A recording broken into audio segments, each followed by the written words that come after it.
And so when those first few bullet noises happened, there were people all around me, including myself, that thought that this was a firework or a BB gun, that it wasn't an actual shooting event. But as they kept coming, everyone kind of really quickly hit the floor, including the president. And it was a little bit of a dazed situation at that point. As we kind of peeked our heads back up, Secret Service had formed that kind of shell around him, and I got a little bit of footage of that.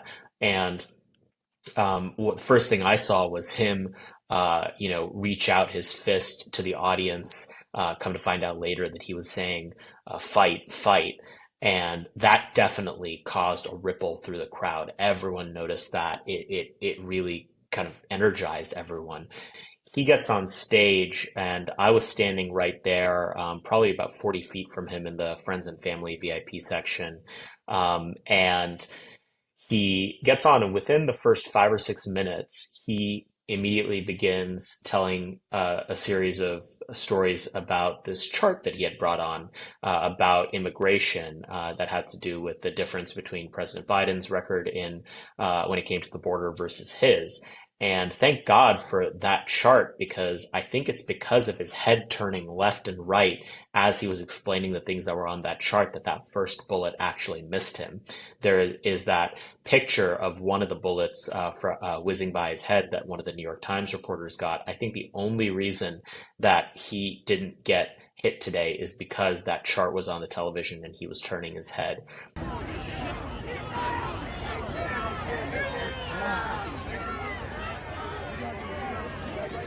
President was maybe at 2 o'clock to my right. I turned to my left at 10 o'clock, about 40 feet away.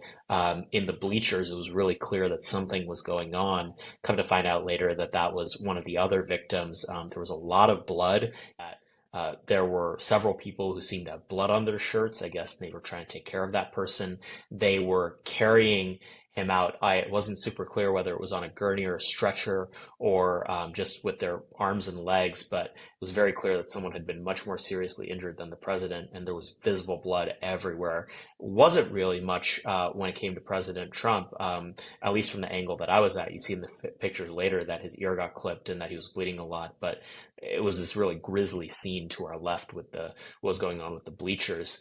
The audience wasn't like what you'd expect out of a crowd that just experienced something like this. Everyone was really quiet. There were a few women crying. They were, saying, "I can't believe they tried to kill him." But President Trump raising his fist really reassured the audience. And the overwhelming feeling was both care and concern, wondering if he was okay and being glad that it seemed like he was okay. There was no stampede out of the arena that you would expect in a situation like this. And as I was walking back to my car, it was about a third of a mile walk back to the car. Most people weren't hysterical. They weren't, freaking out. They were just having these quiet, muttering conversations, hoping that the president was okay.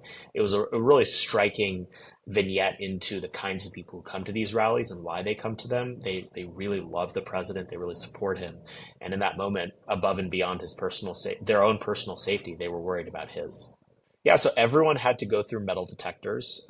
There was a long line of Secret Service. I got through one of these expedited lines, and so it was a little bit shorter, but everyone had to walk through metal detectors. Everyone had to take out their phone and their keys and their badges, and there was stuff being taken away. There was stuff that wasn't allowed in, and so it seemed as airtight as security can look at something like this. The real crazy thought is, President Trump missed that bullet by an angel's breath. He might have been on stage with his vice president as well. Not only could the leader of the Republican Party have been killed tonight, but also his anointed successor. And so it's just a real lesson in how abrupt history can be. And we missed a historical pivot moment tonight in the future of the country on many levels because the president is going to make it okay out of this.